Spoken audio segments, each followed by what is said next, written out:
Shem Hashem Narasem Nasliach, Alim la Troufa, les lettres de Rabbi Nathan, ici à son fils, en l'année Tav, Pouf, Sadeh Hei, 5000, ou plutôt 5595.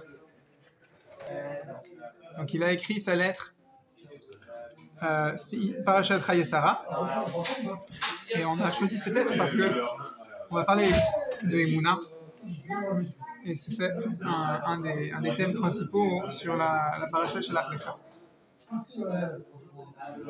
Shalom Rav Le'ahovi Beni. Bonjour mon fils, Moreno Rav Yitzchak, Neroyaï. Mirtavcha Kibalti Bezot Asha. Je viens de recevoir ta lettre de lundi, de dimanche, Yom Rishon. Vechitani bidvarecha bameh shekatavta me'inyan arichut hapa'im. Et ça m'a fait très plaisir que tu abordes le sujet de la arichut hapa'im, la patience.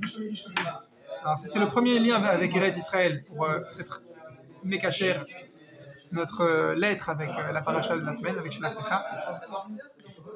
Rabbeinu, il a dit que Eretz Israël, c'est une ségoula pour Arichut Hapa'im. C'est quoi Arichut Hapa'im? C'est la patience. En français, on traduit comme ça, la patience.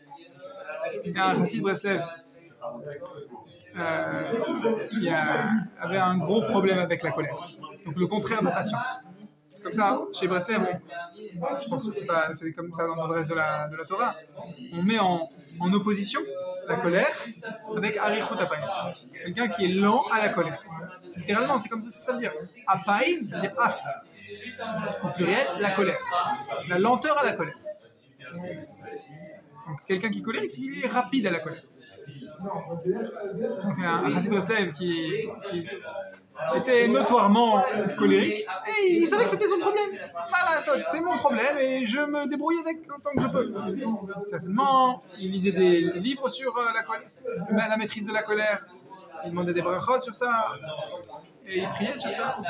Et comme il a entendu que Rabbeinu a dit que c'était une ségoula de faire 4 amot en Eretz Israël, de faire un voyage en Eretz Israël, faute de pouvoir y résider, alors pour calmer la colère, il a fait son voyage. Il a fait son voyage en Eretz Israël, un jour, 2 jours, une semaine.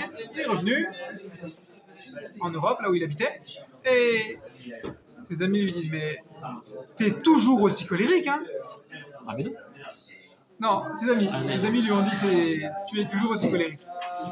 Et le chassid Breslev de répondre: mais vous imaginez ce que ce serait si j'étais pas allé? C'est comme ça qu'il faut prendre. Quand on dit c'est une ségoula pour. Une ségoula, le Ben Ishra, il dit, c'est quoi ségoula? C'est comme le nigout ségol, 3 points. C'est que c'est une facilité à tourner. Tu prends les 3 points du ségol, tu peux les tourner vers la droite, vers la gauche, tu retrouves toujours la même forme. Facilement, tu retrouves toujours la même forme. C'est-à-dire que c'est un raccourci. Et ça ne veut pas dire que tu ne dois pas travailler. Ce chassid, il savait bien que c'est pas parce qu'il a fait 4 amot en Eretz Israël qu'il est dédouané, il est comme ça, c'est pas un mot d'excuse. Ah, ma mère, elle a dit j'ai un mot d'excuse, je suis dispensé de faire le cours d'athlétisme aujourd'hui. Pourquoi? Parce que j'ai mal à la tête, j'ai attrapé un froid, un rhume. Toutes les excuses sont bonnes. Il n'y a pas de dispense pour travailler sur tes midotes. Et en particulier Arichut Hapa'im, sur la résistance à la colère. Il n'y a pas de mot de dispense. Eretz Israël, c'est un accélérateur. Tu vas mieux travailler si tu touches à Eretz Israël. Tu vas faire 4 pas. Tu vas habiter a fortiori en Eretz Israël. Tu vas mieux travailler sur la Arichut Hapa'im grâce à ça. Mais tu ne vas pas être dispensé. Baruch Hashem, dit Rabbi Nathan, Asher adko azaranu, shedvarav anoraim zal, matchilim להתנוצץ לעשות רשימה פעולה טובה בדבריך. Baruch Hashem, que Akadosh Baruch Hu nous a aidés jusque-là, afin que les paroles de Rabbeinu fassent une trace dans ton cœur. C'est quoi une trace? C'est que son fils lui a parlé de la notion de résistance à la colère, et dans ce qu'il avait trouvé dans les écrits de Rabbi Nachman.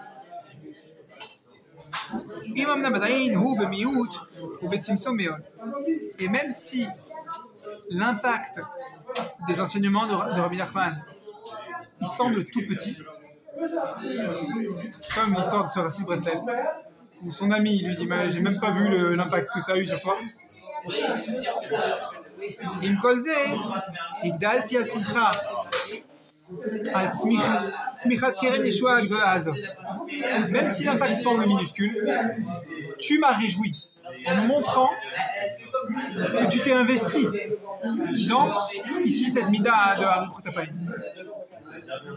כי באלה חפצו, כל אישו בכל חפצו, בכל מגמתו, שתזכו ללך עם דבריו. Qu'est-ce qui s'appelle que quelqu'un, il a eu une Yeshua, il a eu une délivrance grâce aux paroles de Torah, ici aux paroles de Rabbi Nachman. C'est quoi une Yeshua? C'est que j'avais un problème financier, j'ai prié, j'ai étudié, et c'est bon, le fisc m'a dit, vous êtes relaxé, on n'a rien trouvé sur vous. C'est pas ça une Yeshua. Ça c'est une Yeshua chitzonite, extérieure. Une Yeshua, hein, c'est que tu prends des paroles de Torah et tu dis, je vais m'y accrocher. Je vais étudier la vertu de la patience. Et demain, je vais recommencer. Et encore, je vais lire les paroles de Moussar sur la patience. Et quand est-ce que tu vas trouver un résultat? Le résultat, c'est sûr qu'il y en aura. Mais c'est pas à moi de décider quand est-ce que le résultat va suffire pour que moi j'arrête de m'accrocher à ce que j'étudie. Peut-être je vais demander à mon rave. Voilà, ça fait tant de mois que j'étudie ce livre, je l'ai fait sérieusement, j'ai prié dessus. Est-ce que je continue ou est-ce que je change? Donc, l'espoir de Rabbeinu, il dit ici Kol Magamato, l'objectif de Rabbeinu, quand il transmet des enseignements de Torah, c'est pas que tu sois libéré de ton problème. Ça va arriver, quoi qu'il arrive. Rabbeinu, il sait que grâce aux enseignements de Torah, grâce à la tfila, tu vas être libéré de tous tes problèmes. Mais ce qui compte, c'est est-ce que tu t'accroches? T'accroches à quoi? À l'étude que t'as... À l'étude et à la tfila, grâce à l'étude.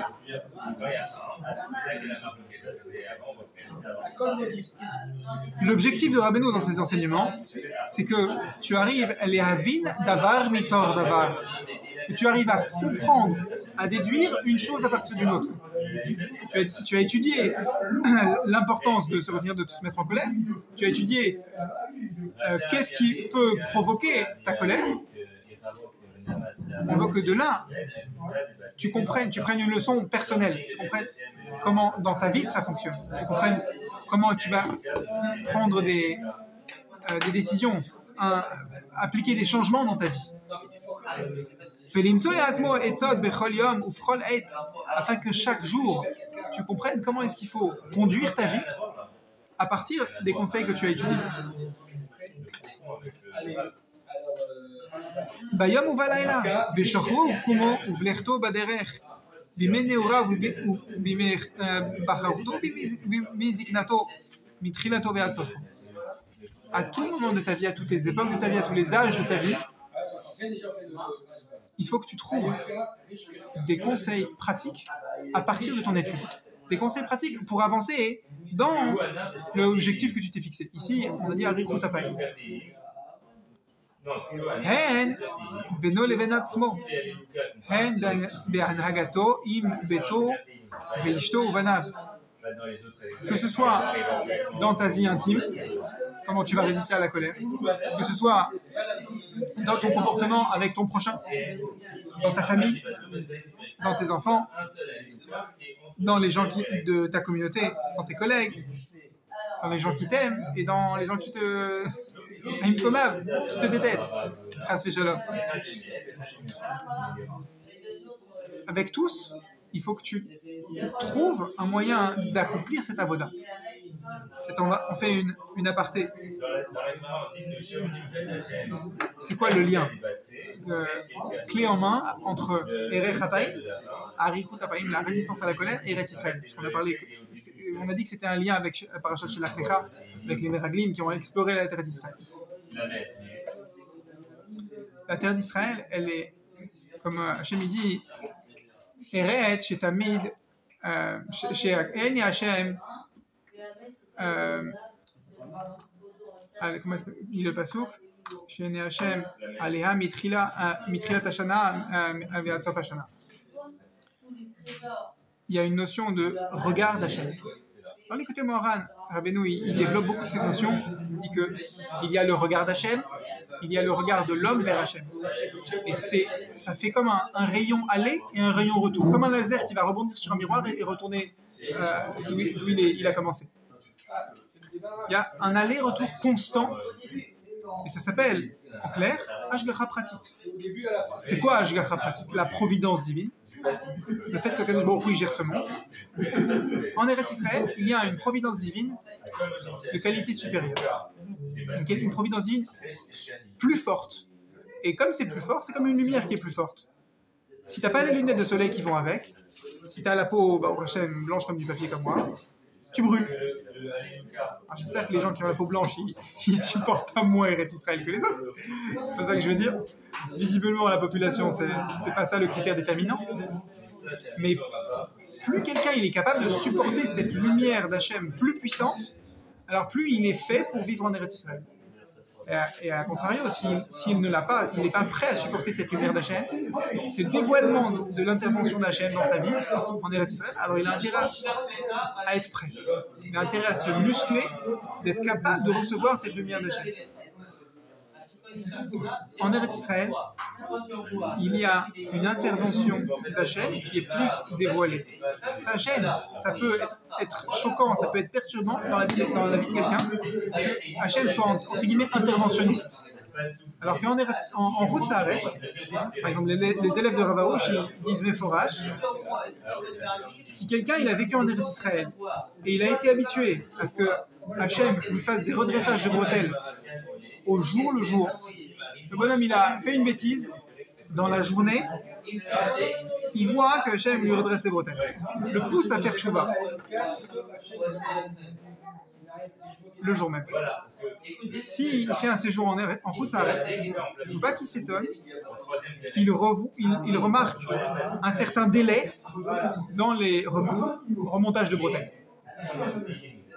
En Routz Haaretz, Kadosh Baruch Hu, il laisse un temps de latence pour que le Ben Adam, l'être humain, réagisse. Alors qu'en Israël, Hachem ne laisse pas de délai. Tout de suite, tu passes à la caisse. Parce que c'est kadosh. Plus c'est kadosh, plus c'est insupportable que tu restes comme ça avec une faute à ton passif, sur ton ardoise. C'est ça la notion de Hashgacha Pratit, mais qui est plus forte. C'est ça la notion de Erech Hapaim qui est plus forte en Eretz Israël. En résumé. Dans l'écouté Moharan, la notion de Or Yachar et Or Chosé, effectivement, c'est beaucoup plus profond. On le fera Bezrat Hashem un jour, c'est l'écouté Moharan. En davar ben inyan shelo nuchal leotzi ונמצוא לעצמנו עצות נכונות ודרכים ישרים. On est sur la même page. C'est impossible. C'est hors sujet que dans ta vie, tu ne trouves pas des conseils dans ton limoud, tu ne trouves pas des conseils pertinents pour ta vie, pour chaque détail de ta journée. En général, Rabbi Nachman, il planifie ta vie selon deux facettes. Dans quel cas est-ce que tu as besoin de trouver des conseils dans ton limoud, d'aller poser des questions à ton Rav, s'il vous plaît, il me faut un conseil là, je ne sais pas comment me débrouiller dans cette situation. Il y a face A, face B, c'est très simple. Quand ça va bien, et l'autre côté. En hébreu, on dit Ben Be'alia, Ben Be'irida, Ben Be'ail, Ben Be'nafik. Volontaire. Ben Betivo, Ben Beiko. C'est ça, en résumé, toute la vie. Alors, des fois, tu es en alia et tu t'en rends même pas compte. Et des fois, c'est l'inverse et tu crois que tu es en alia. Bon, ok, admettons. En tout cas, quand tu sens qu'Hachem s'occupe de toi et que tu es content de ce que Hachem te fait, on peut dire que ça s'appelle alia.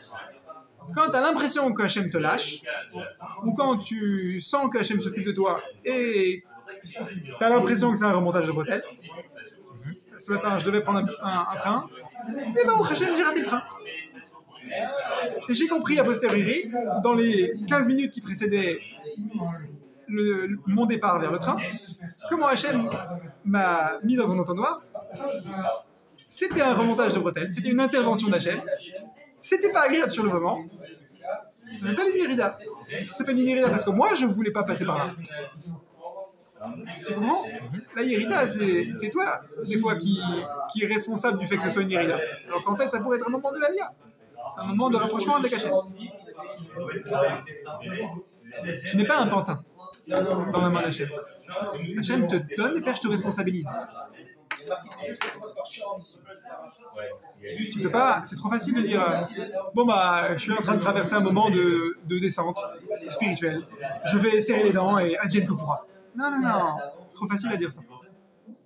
Hachem te donne les rênes de ta vie. Hachem te dit tu veux être Bessimcha,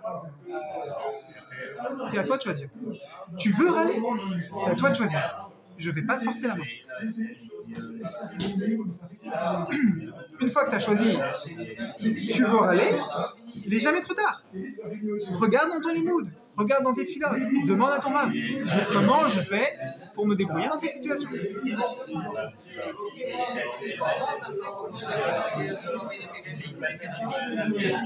Ça, c'est face à face, Ben m'a dit. Toute ta vie, elle se résume en est-ce que tu es en ascension spirituelle ou l'inverse. Comme un avion.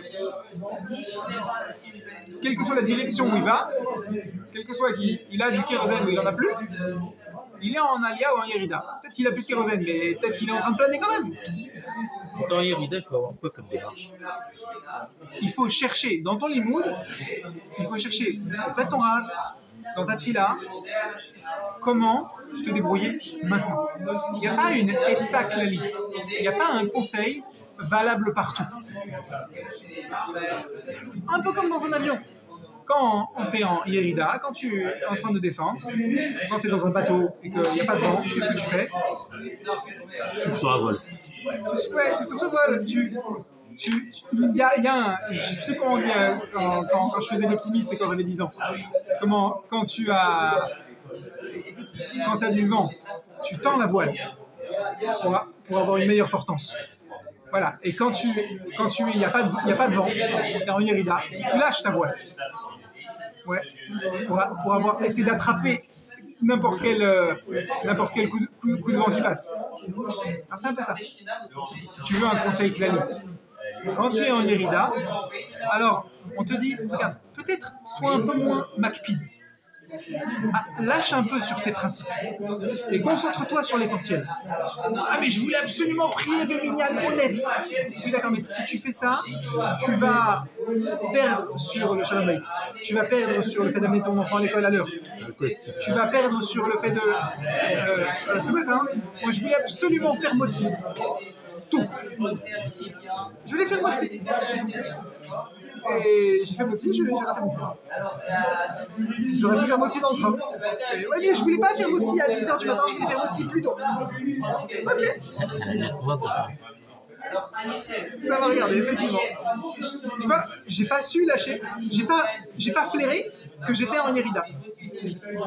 Un peu sérieux, j'ai compris le mot d'Hachem, c'était peut-être que c'est bien aussi si tu fais moti à 10h du matin au lieu de le faire tôt. Ok, diététiquement, c'est vrai que c'est mieux tôt. Ouais, c'est vrai. Une fois, il y a un rave à qui j'ai posé des chélotes. Je lui ai demandé des conseils de vie. Et il m'a dit, c'est important que tu fasses moti tôt. Alors ça résonne comme ça dans ma tête. Après, je me suis dit, bon, ok, mais au point de rater un train, peut-être pas. En tout cas, le conseil Clali, c'est que si tu veux tenir bon à tes principes, d'accord, mais au point d'être triste, c'est que tu as raté quelque chose. Au point d'être triste, c'est que tu as raté quelque chose. Si tu dis « je suis content, j'ai tenu à mes principes, et ça valait le coup de rater un train, et de prendre le suivant », très bien, si tu es content d'avoir tenu à tes principes, c'est magnifique. Mais tu peux pas dire « je tiens à mes principes, et je suis triste que Hachem il m'ait pas aidé à tenir mes principes ». Non, la tristesse, c'est un coup de projo que Dieu t'envoie sur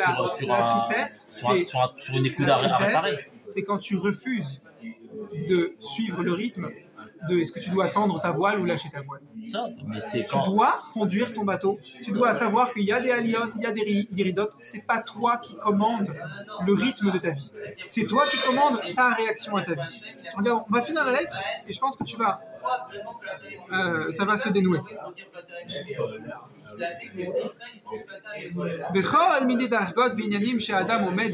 Dans toute situation spirituelle et matérielle où l'homme va se tenir, il faut qu'il trouve des conseils dans son limou, dans sa tfila. Il faut qu'il fasse chez la trave. Oumi, chez Mervin, Tsat Misé, celui qui a un peu compris cette notion de Alia et d'Irida, et de chercher des conseils propres, pertinents, en toute situation, il comprendra. Et celui qui ne comprend pas, dit Rav Natan, ou à filou, même s'il comprend trop peu, il dit mais j'arrive pas à trouver des conseils dans toute situation dans mon limoud. J'ai l'impression que non, ça me parle pas. J'ai l'impression que ce limoud il n'est pas pertinent pour ma vie. En tout cas pas pour toutes les facettes de ma vie. Quand il arrive à une situation où il a l'impression que ce limoud n'est pas pertinent, alors c'est quoi le conseil pour lui?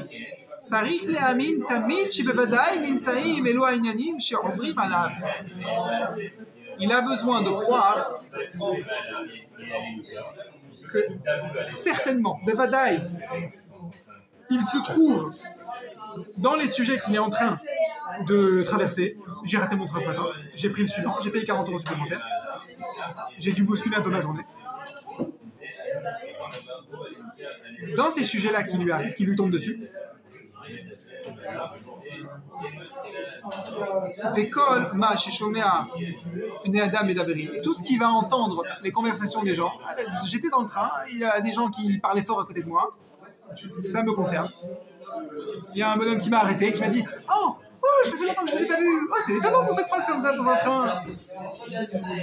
Et il m'a tenu la jambe, non c'est pas arrivé, imagine. Alors, moi je dois croire, comme dit Baal Tov, que si c'est arrivé, c'est que Hachem il veut me dire quelque chose. Vadaï akol imsa betor torato maasiota et sirtav akdoshim. Vadaï akol imsa betor torato. Toutes ces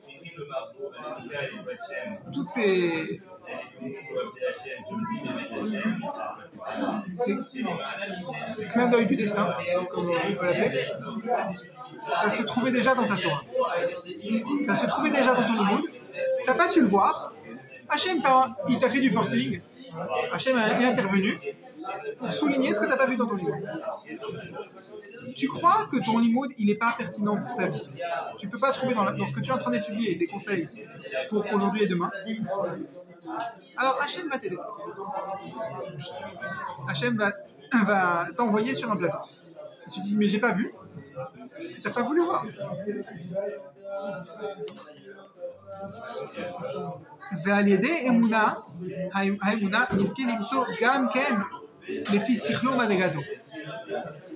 Grâce à la Emouna, tu pourras faire un ajustement, une focale. Tu vas mieux focaliser ton téléobjectif d'appareil photo pour que le message que Hachem voulait t'envoyer soit pertinent selon ton intelligence, selon ton niveau spirituel.